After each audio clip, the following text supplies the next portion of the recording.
So, hello everybody. This is the promised video on the Zebra 1959 PAF and its companion double black 1959 PAF. They were a set, and a guy in Korea asked me if I would restore them. And I do restorations for free, and somebody had done a really cheesy coil tap on them, which was, you know, what's the point? Waste of time, and he didn't like how that sounded. So he sent them to me, and one of them is a Zebra, the other is the double black. And I've been looking forward to this because I've had quite a few 59 PAF sets come through here, and I always remember, you know, things that I should have done while I had them. And these are going to be here for about a month, so I had plenty of good time.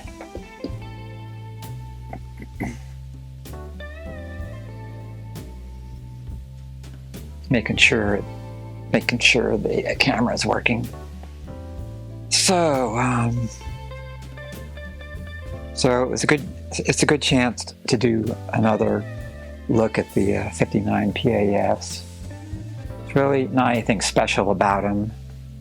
They're, you know, the 59s aren't like the 57s, and it's amazing how quickly things changed in such a few short years. And my cat is wandering around here. Yeah, say hello. Say hello, meow. Yeah. Name is Lexi.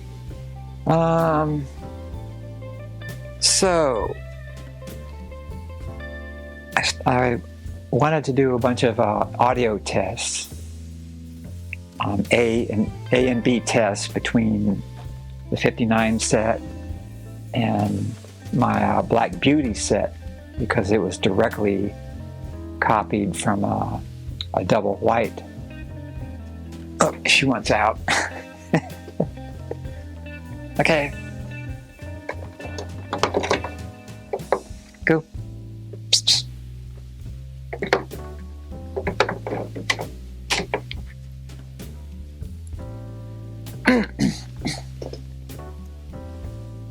And the Black Beauty set I did sounds really close to that double white set. I wanted to revisit that with this set, although the Zebra and the double black, instead of being 8.6K, which the double whites were, both of them are 7.6K.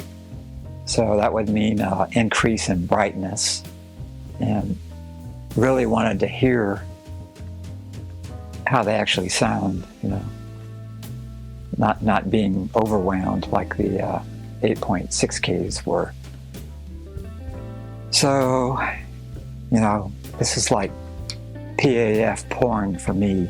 I really love this stuff. So I took a lot of photos, and you'll see them in a gallery as the video goes on. Did a lot of comparison audio testing, and I used a JTM 45 replica that Mick Grabham, who is one of the most favorite guitar player in Procol Harum. So I got it 10 years ago, and it had developed some problems, and I just got it back about a couple months ago. And oh my God, it had a lot of bad solder joints, and mostly that, and it was oscillating, and it would just, you'd play a note and it would get really loud, and then it would just go, and the amp would practically turn off. So that problem got solved, and the thing is just amazing now. It sounds better than when I first got it. So I got that plugged into a pair of greenbacks. I mean, that's the sound. That's the sound you want. Decided to use that for the comparisons, and I decided I was going to use my Santucci Replica that has a new old stock 50s Belden wire. The thing just sounds amazing, but there was too much difference between that and the Gibson Les Paul Classic that I have, which is not my favorite guitar at all. But after I put our Four Uncles bridge on it, the sound just went a lot better. So I decided I was only going to use the Classic and play the Black Beauty set and then these real 59s. So that turned out to be a really good idea. So I'm getting close to finishing my book for a Kindle book on Amazon about the things that I know about PAFs I've learned over the last 20 years or more. I don't reveal any secrets. So if you're a pickup maker, you're not going to learn how to do what I do. And that's forbidden knowledge. But I also finished compiling my PAF white paper, which is everything I learned about PAFs, the real deep down the rabbit hole stuff that aren't theories, started out as theories, but then I had a mentor in the steel industry, a guy that helped me.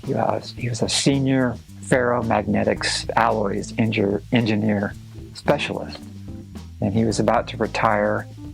He said, I really want to help you. And so I sent him parts from every model vintage Gibson pickup that made between 1937 Charlie Christian all the way to 1977 T-top kind of things. Everything in between, mini buckers, P13s, P90s. And it was a deep dive for me because what he does in his career is mathematics. He recommended a book that I read, and it was all math, and it was like, I'm partially dyslexic, let's say maybe 80%, and math it totally confuses me, and I couldn't understand any of it. So he dumbed it down to simplistic things that I could understand, so that I could understand the materials and what he was telling me that he was finding. And it's never was a simple chemical test. So simple chemical tests don't tell you anything useful. And a few other guys have tried that, and they said, well, this doesn't work. Well, no, it doesn't. So I wrote everything down that I learned, and all the things that I invented, and the complete history of the materials from actual lab technology, lots of different tests. And then I had a connection with one of the largest magnet wire makers in the United States and maybe the world, I don't know. And they offered to analyze all the plain enamel that I had saved out of dead P90s, P13s, all that stuff. And I got this stack of data from that, and they taught me what it meant, what the tests were and what it meant. And then it was up to me to take all that data from the magnetic steels to the magnet wire and make sense out of it and how it affects a magnetic audio coil, wound coil, which is what guitar pickups are, in terms of sound. So that took up most of the 20 years. And it was theory after theory after theory, after prototype after prototype, prototypes and prototypes and prototypes. And I had a actual vintage PAF that I got for cheap because it had a destroyed base plate. And I would check everything against that, and most of the time it just didn't get there. So years of frustration. So that's all written down in this thing I call a PAF white paper. And I'm going to stash it with my wife and my best friend in the event that I croak anytime soon.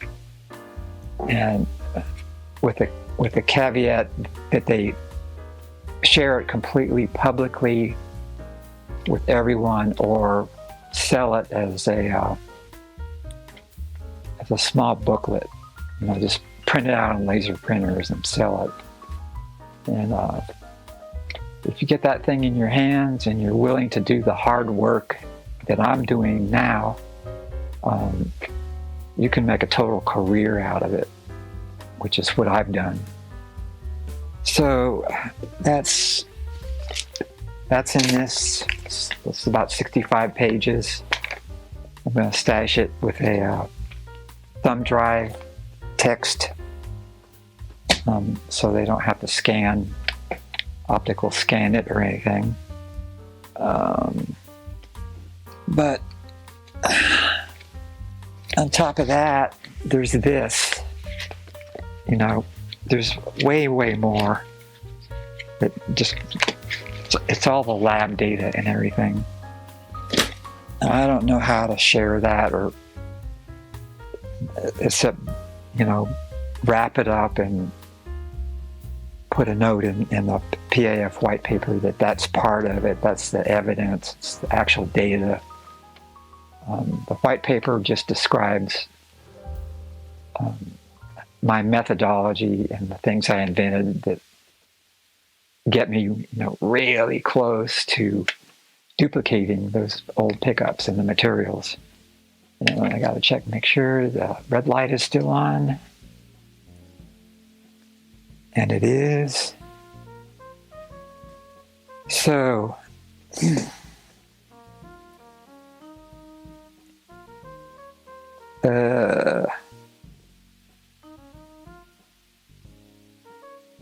can't read my own writing. Oh. So I'm using the JTM 45, and I've got it. I've got the cable jumped. Got presence on, is it straight up noon, bass off, middle all the way up, treble all the way up, high treble about 3/4, and normal about 3/4. And that's mostly what I did. And so this is the classic. I basically bought it because it actually has an ABR1 bridge instead of the stupid cheap Nashville things that Gibson is using now. That they use it because it's really cheap. It's a really cheap thing to do. It's just bad.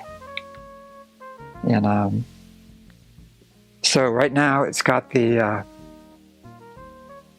59s in it. I put some basic cheap covers on them to protect them after I got rid of the coil taps. while they're in the guitar, and I'll take them off when I send it back. I've completely made a new harness for it, 50s spec. It's got the Jupiter condenser capacitors that sound identical to the real new old stock Sprague Bs. It's got our Four Uncles bridge in there.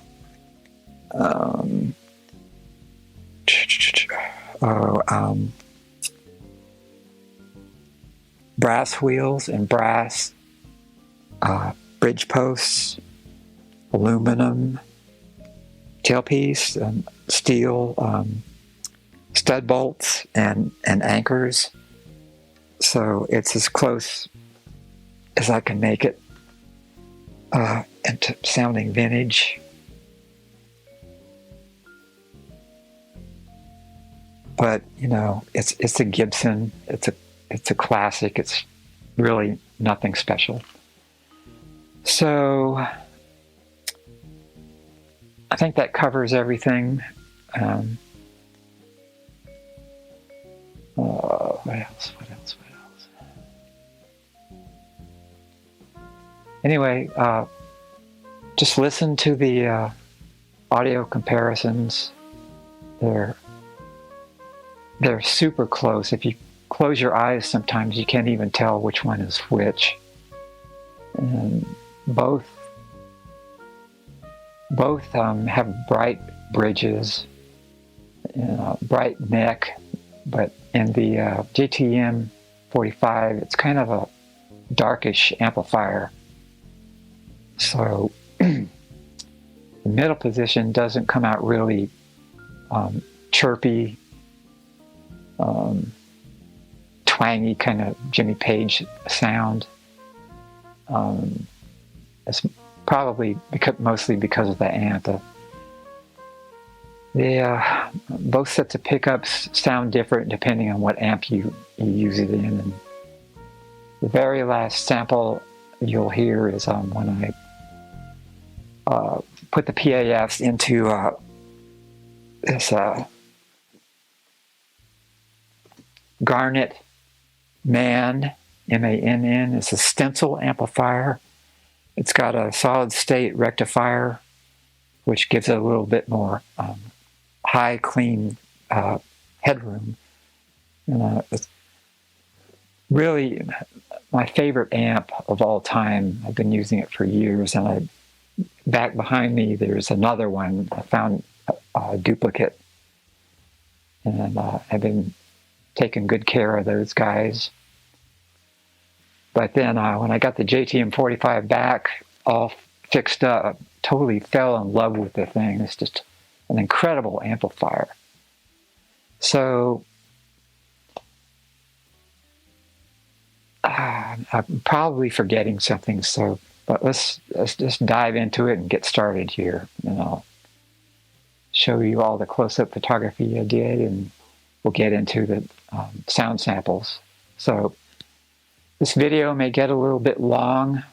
I think it's better to have long audio samples than just little snippets, so you can click back and forth in the timeline and do the comparisons and see what you think. So these this Zebra and double black PAF, I mean, this is a set, if it had covers on it and was pretty minty, it'd be worth about $10,000. And I am lucky enough that I get to play these things for the last 20 years because I restore PAFs for free. So you got a dead PAF, you don't know what to do with it, you don't want to send it off to some hand winder who will totally ruin it. Send it to me. I'll get it running back for you. Worst case scenario is a rewind, but a lot of them are repairable. There'd be a small break inside the coil or something like that I can access. I can just get in there and keep it virgin and mint and keep it pumping. So let's get into it. Thanks for watching, and here we go. The Beauty Shot Zebra top. One of the base plates with a decal. Another Beauty Shot. Close up. Beautiful. Just beautiful the way these old decals age. Two different ones. Close up on the wire in the double black top. Close up on the slugs on the Zebra. Another Beauty Shot of the Zebra. Closer in on the double black. The decal on that one. Another close up of that one. Closer on the other one. I'm just really love the look at these old decals. The UV test on the decals, both of them. A little closer, a little different lighting. The paper tape greening from the UV. Another Beauty Shot. Another Beauty Shot. The whole of the base plate. Another. You can tell I like the way those decals look. And there you can see the coil tap wire coming out, the red wire. The tape is coming off. There's the wire. There's the tape. There's that darn coil tap blasphemous thing this guy did to him. Coil tap in the inside. Took those off.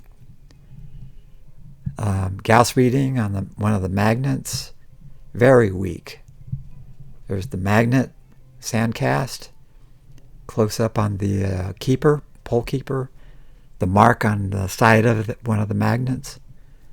The progress of the taking the coil tap off the darn thing.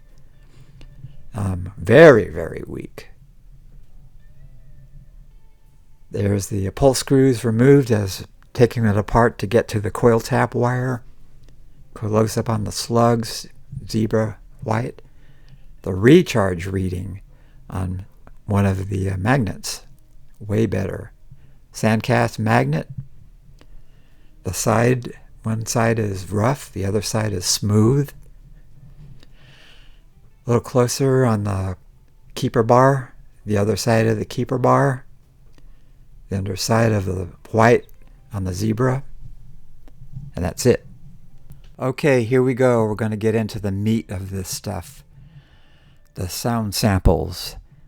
So here you can see a picture of my Gibson Classic. It's I think it's a 2014. I'm not sure. I don't remember. It's definitely not my favorite guitar, but it worked pretty well for this video. And it's not stock. I redid the harness. I put the Jupiter condenser capacitors in it. It has our Four Uncles ABR1 replica, the only actual true replica ABR1 out there. And what else? So I'm comparing the Black Beauty set I did a couple years ago. That was a demonstration project to see how close I could clone a real 1959 double white set, and it was really, really close. So I'm using those pickups. They're wound hotter than the this particular set of PAFs with the not the double white, but the Zebra and the double black, which are 7.6K, both of those. And the Black Beauties are 8.3K versus 7.6K of the 1959 PAFs. So you kind of have to use more wire to get closer to what the real PAFs sound like, because the modern wire, you have to use more of it to get more of the warmth of the PAFs, but the PAFs they're not really all that warm anyway. It's kind of complicated to say, but anyway, that's what's going on here. And so I did the harness, the bridge, the pickups. So it's not a stock Gibson Classic. So for this first clip, I just did some chords in the JTM 45, but I'm not going to tell you which is which, because as soon as you read something on the screen, it totally biases your brain to, if I put PAF, here's a PAF, that's what you're going to hear. Your brain just wants to do that. So here we go. I'm going to play these two sound samples, give a little pause, and then you can think about it, and you can post in the comment what you think is the real PAF. This is just on the bridge, which is the real one versus my replica, even though they're not the same.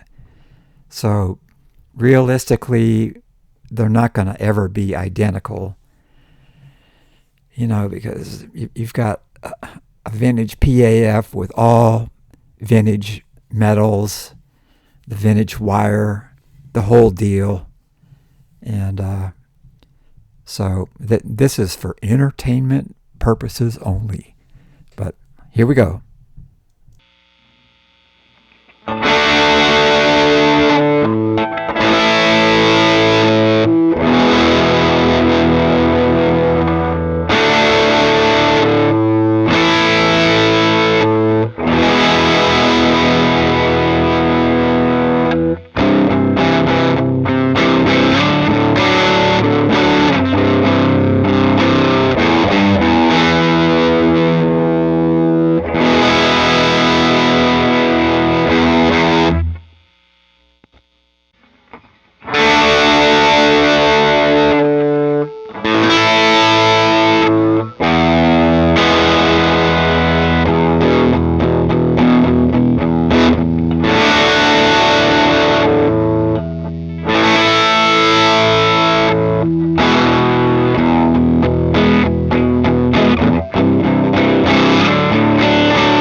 Okay, pause the YouTube video here. Pause it. Go back and listen to those two samples over and over and over. And then post down below what you think the first one is, what you think the second one is. And I'll give you a little airspace here.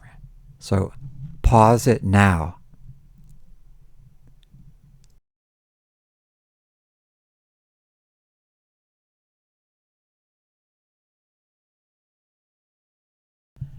Okay, we're back. Put your best guess below, and do it before you watch the end of the video, because I'll give the answer there. And I know some people are going to go skip to the end and say, oh, it's this one. I really knew that. And it's like, no, it's because you went to the end of the video and you cheated. Anyway, so here we go. Here I'm doing the rest of the sound samples. This one is I played all three switch positions on the Black Beauty set and the 1959 set. So you're going to know up front which is which. And we'll go all through the sound samples, and that'll be the end of the video. So here we go.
Okay, so this is getting too long. I still have other samples, comparisons between the Black Beauty set and these 59 set. And one last note, I purposely set the microphones, a Royer ribbon mic and a SM57, back away from the speaker a little bit to get a little bit sharper treble sound, because that's where you hear the details, and it just makes it real hard to fool anybody doing it that way. So anyway, I'm going to end this off here with a recording I did with a backing track, a Clapton style thing I did, and this is with my vintage Belden wire set in my Santucci Replica. So this is also the JTM 45. So anyway, I'm out of here. Hope you enjoyed this. Adios.